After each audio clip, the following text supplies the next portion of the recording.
अंश, तुम कल मेरा ट्रेन का टिकट करवा दो। सुना तुमने, मैं शाजापुर अपने घर जाना चाह रही हूँ। ये कहकर राधिका जल्दी जल्दी अपना सामान पैक करने लगी। अंश बोला, माँ आप अकेली क्या करोगी? नहीं बेटा, मैं अपना अपमान नहीं सह सकती। तुम्हारी बहू सुष्मिता मुझे बात बात पर ताने मारती है, मुझसे अच्छा व्यवहार नहीं करती, मेरा अपमान करती है। अगर मैं तुमसे कहूँ तो बेटा तुम नौकरी भी नहीं कर पाओगे और इन्हीं घरेलू समस्याओं में उलझे रहोगे। जब भी मैंने तुमसे कहा और तुमने बहू को समझाना भी चाहा, सुष्मिता बहू तुमसे ही लड़ने लगी और घर में बहुत क्लेश हो गया। छोटा सा मेरा पोता है, उसके ऊपर अच्छा असर नहीं पड़ेगा। बेटा मैंने निर्णय कर लिया है, मैं कल जा रही हूँ। बेटा अंश भरे गले से बोला, ठीक है माँ। सुबह उठकर राधिका जल्दी जल्दी तैयार हो गई और अपने बेटे से बोली, बेटा जल्दी से चलो, ट्रेन का टाइम हो गया। अपने पोते को प्यार किया, 2 साल का पोता क्या समझे। बेटा अंश माँ से बोला, हाँ माँ मैं तैयार हूँ। अपनी पत्नी सुष्मिता से ज़ोर से चिल्लाया, तुमने कुछ माँ के लिए रास्ते में खाने को बनाकर रखा क्या? सुष्मिता भी गुस्से में बोली, हाँ चिल्ला क्यों रहे हो, मैंने पहले ही बनाकर मेज़ पर रख दिया। यह कहकर मुंह फेर कर खड़ी हो गई, जैसे माँ के जाने का इंतज़ार कर रही हो।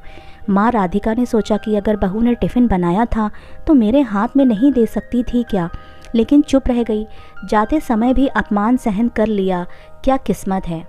माँ बेटे के संग जैसे ही स्टेशन पर आई, बेटे की आंख भर आई। ऐसा लग रहा था जैसे वह कुछ कहना चाह रहा है लेकिन कह नहीं पा रहा था, पर मन ही मन उसको पछतावा हो रहा था कि गृह क्लेश के मारे अपनी पत्नी से कुछ भी कह नहीं पा रहा हूँ, और उसके पछतावे के आंसू एकदम बह निकले। माँ अपने बेटे के दुख को अच्छी तरह समझती थी, पर माँ भी अपने बेटे से कुछ भी नहीं कह पा रही थी।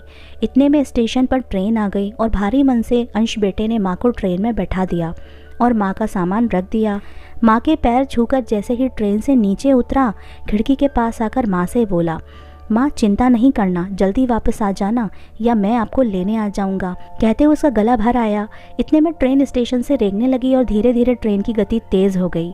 माँ ने अपना हाथ ऊपर करके बेटे से विदाई ली और उधर से बेटा अपना हाथ दिखाकर देखता रह गया।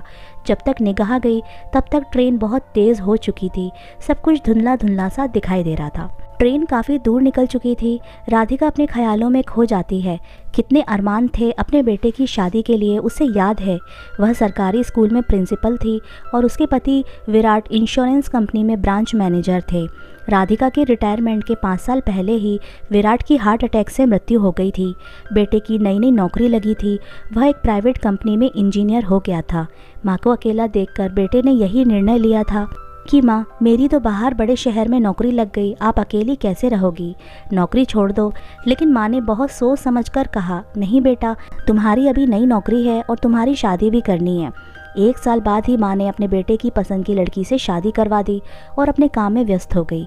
कभी कभी बेटा बहू उसके पास आ जाते थे, कभी वह हिम्मत करके उनके पास जाती। बहुत अच्छा समय निकल रहा था। घर में एक पोता भी आ गया, उसका नाम रखा गया अधीश। अब तो राधिका का समय बहुत अच्छा निकलने लगा। तभी छुट्टी मिलते अपने पोते से मिलने पहुंच जाती। सभी का हंसी खुशी समय निकलने लगा और उसका रिटायरमेंट का टाइम आ गया। राधिका को अच्छी तरह याद है जब उसका रिटायरमेंट था और बेटे बहू दोनों उसके पोते अधीश को लेकर आ गए थे। राधिका के बेटे बहू ने फैसला कर लिया कि माँ को अपने साथ ही ले चलेंगे ताकि अधीश भी खुश रहेगा और उसकी अच्छी देखभाल भी होती रहेगी, अच्छे अच्छे संस्कार मिलेंगे। माँ ने तो बहुत मना किया, बेटा हम अकेले रह लेंगे।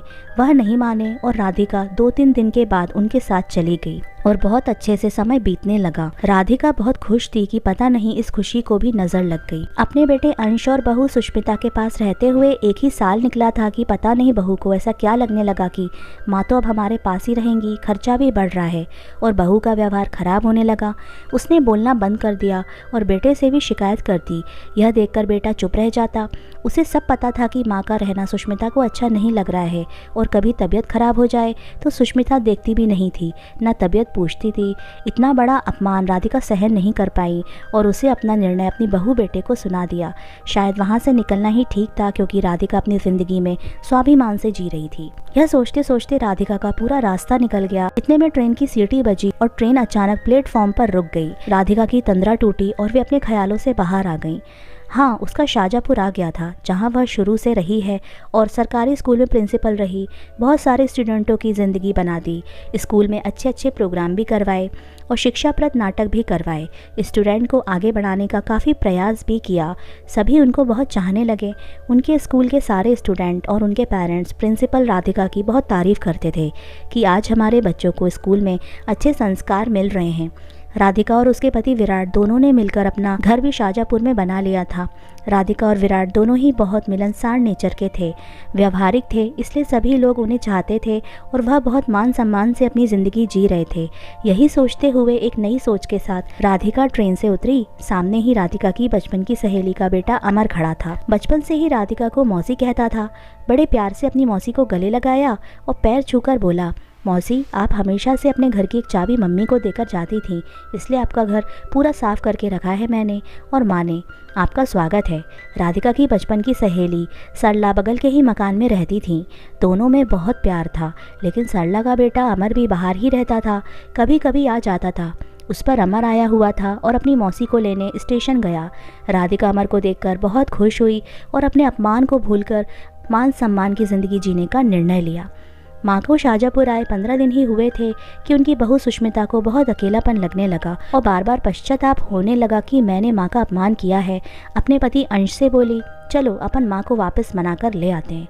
अपने बेटे को अच्छे संस्कार मिल रहे थे, मेरी ही गलती थी, मैंने माँ को माँ नहीं समझा और उनकी आंखों से पछतावे के आंसू बह निकले।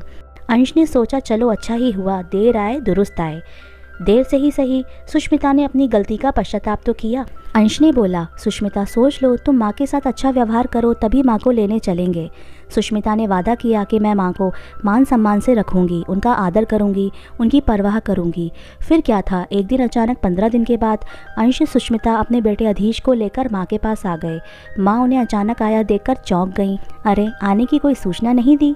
चलो अच्छा है, घर में अच्छा लगेगा नहीं माँ, हम तो आपको फिर से लेने आए हैं। अब हमको अपने किए का पश्चाताप हो रहा है, दोनों माँ से बोले और सुष्मिता ने राधिका माँ से हाथ जोड़कर माफ़ी भी मांगी।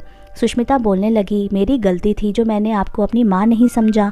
मैं अपने घर में भी अपनी माँ की कदर करती थी, आज आप भी तो मेरी माँ ही हैं। उसकी यह सोच को देखकर राधिका ने अपने बच्चों को माफ़ कर दिया और अपने पोते को बड़े प्यार से देखा कि हाँ, हम दादी पोते बहुत आराम से रहेंगे।